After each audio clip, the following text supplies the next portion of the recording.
where we start today with breaking news. Adam Schefter, what is it?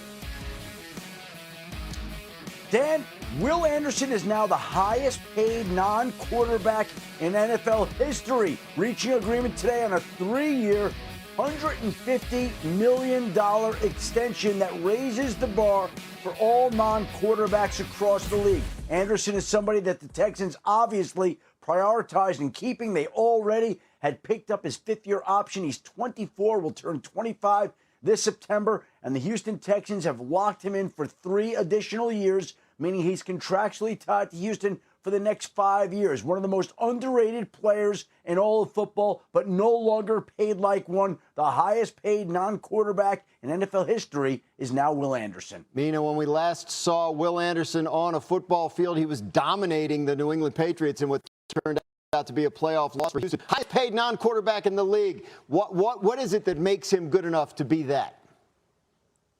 I mean, he's such a complete player, but the pass rush production speaks for itself. Since coming into the league in 2023, he ranks 3rd amongst all pass rushers behind only Micah Parsons and Myles Garrett in ESPN's pass rush win rate metric. He has created 91 interceptions in that time with his pressures on the quarterback, by the way. So getting this deal done was a no-brainer for, a high-character, productive player like Anderson. And, of course, that 4-man rush is the identity of this Texans team. I mean, you alluded to their performance in the playoffs. It is what the whole identity of that defense is built around. I will say, though, now the Texans have the highest-paid player and Danielle Hunter, the 5th highest paid player on a much shorter term deal. So they need to start finding value, I believe, on the defensive line. So I wouldn't be surprised if maybe they take a swing on a pass rusher because of how much they're expending now at the position for some depth and future potential. But yeah, as far as Anderson goes, no brainer, not very much to discuss, to be honest. That's interesting because you'd think with all this committed to the pass rush, maybe we don't have to watch them for defensive line in the draft, which, by the way, is in 6 days from right now. Can't wait. How do you think, if at all, this affects Houston's approach next week? Couple notes here. First of all, this deal is very much in line with Houston's preferred contract ethos, right? This is a first-round pick. They recently picked up the 5th-year option for Will Anderson, which meant that he has 2 more years on the existing rookie deal. You tack on 3 years at record-setting money. This is the same thing they did last offseason with cornerback Derek Stingley Jr. The player, of course, becomes the highest-paid player at his position. In the case of Will Anderson, the highest-paid non-quarterback ever. Meanwhile, for the team, there's already 2 years that they have baked into this deal, so it's more palatable from a salary cap standpoint. As for the draft, Graz, I think that, and Mina's correct, maybe pass rush could be on the radar a little bit.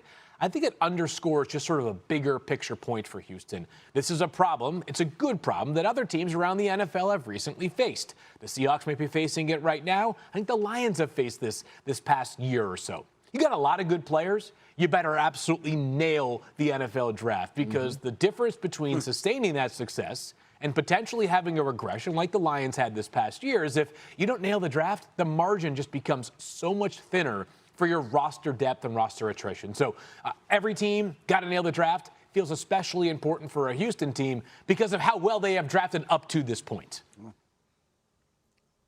Right. And Field, of course, they're paying Danielle Hunter. They're paying Will Anderson. You got to find some rookies to hit on those rookie contracts to fill out that roster on friendlier contracts. What's also interesting about the Will Anderson contract is he also became the 2nd defensive player to have a no-trade clause included in his contract. Interestingly enough, Nicole Lynn from Clutch Sports, she does both deals for both players. Myles Garrett, a no-trade clause. Will Anderson, a no-trade clause. That's been rare for defensive players. Now we've seen that introduced.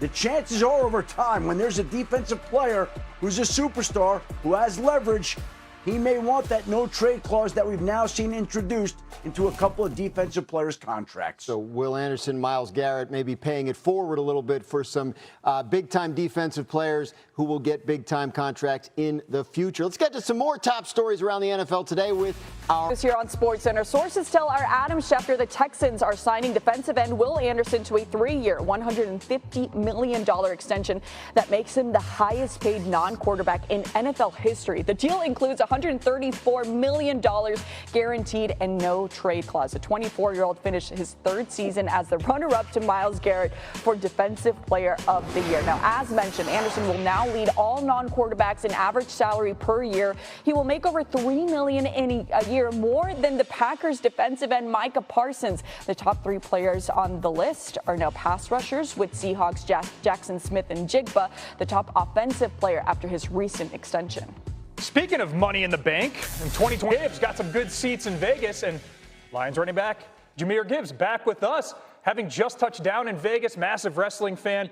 Jahmyr, we saw you at Mania last year, and we've seen you dress up as Jeff Hardy for Halloween. What made you fall in love with WWE? I don't know. When I was like, I think 7 or 8, I think it was really my uncle. I think he was like a big Kofi Kingston fan. So he really got me into watching it, and ever since then, it just took off. You're in Vegas for Wrestlemania 42. It's over 2 nights. Which match on this show this weekend gets you the most hype? I got Roman Reigns and CM Punk. Why is that? What stands out about it? Just like the build up, the hype around it, and Roman is my favorite. My favorite right now. So one's up to the sky. You already know. Well, if you didn't get a chance on First Take this morning, they were both going back and forth, kind of continuing that narrative going up to the match. Oh, yeah, that's and great. Listen, that's great. I'm not trying to raise Brad Holmes' blood pressure. This is a hypothetical.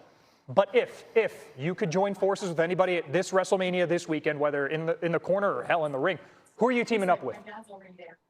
Roman Reigns, like off rip. So what are you going to do? Would you want to get in the that. ring and help him? I mean, you got a lot of athletic skill set, obviously. Oh yeah, anything he need help with, yeah, I got him.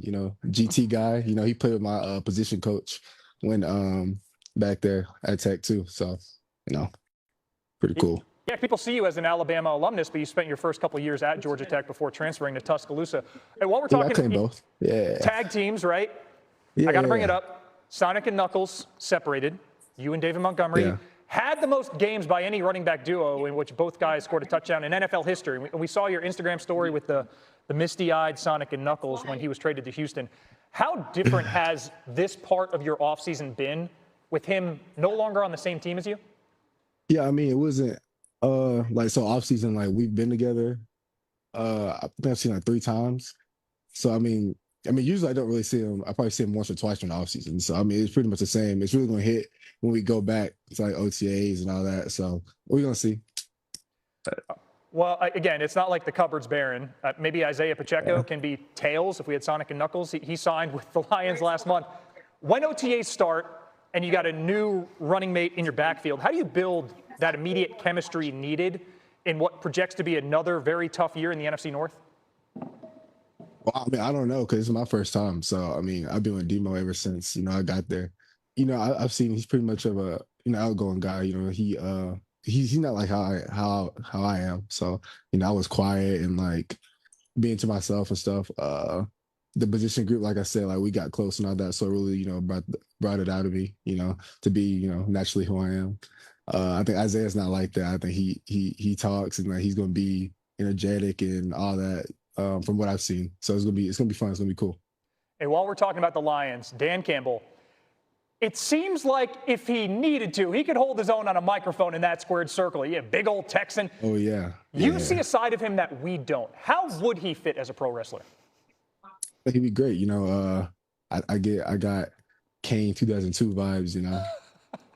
With the flames and all that. Yeah, don't even gotta say nothing. Just come in and do his thing.